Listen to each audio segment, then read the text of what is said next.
Le Memorial Act se teint en bleu à l'occasion de la journée mondiale de sensibilisation à l'autisme. Dans une démarche d'inclusion, le personnel de l'accueil a été formé pour mieux accompagner ces publics. Linda, vous le disiez dans les titres, tous en bleu aujourd'hui. Oui, à l'occasion de la journée mondiale de sensibilisation à l'autisme, le Memorial Act affirme son engagement pour une culture accessible à tous. Formées à l'accueil des personnes atteintes de troubles du spectre de l'autisme, les équipes franchissent un nouveau cap vers l'inclusion. Le reportage de Lovely Parent. Le bleu, oui, mais derrière la couleur, des actions concrètes.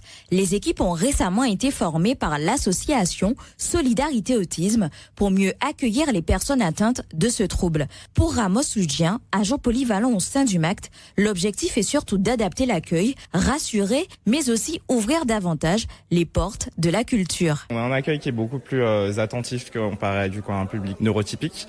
Là, on sera beaucoup plus patient, on va répéter les termes à plusieurs reprises, on va éviter de bouger les mains parce que justement une personne autiste peut faire une fixette justement sur les mouvements qui sont utilisés et ne plus écouter ce qu'on a à lui dire comme information clé. Réfléchis justement à des idées de mettre des casques pour isoler le bruit parce que ça peut être très dérangeant justement pour une personne autiste. Car aujourd'hui encore, beaucoup de familles ou de structures n'osent pas organiser des sorties.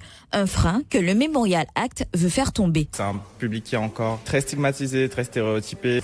Et où on travaille aussi sur un système de balle anti-stress qui pourrait avoir au cours de cette visite, potentiellement la mise en place d'une pièce ou neutre ou dans lesquelles, en cas de crise, ils pourraient trouver leur calme. Avec une attention particulière aussi pour les publics scolaires, afin que chaque visite devienne une expérience accessible et surtout apaisée. Les établissements spécialisés ne vont pas faire la démarche justement d'aller vers les établissements parce qu'ils savent que l'accueil n'est pas forcément adapté, mais c'est quelque chose qui est amené à changer. Une initiative concrète pour que l'inclusion ne soit pas seulement un mot, mais une réalité.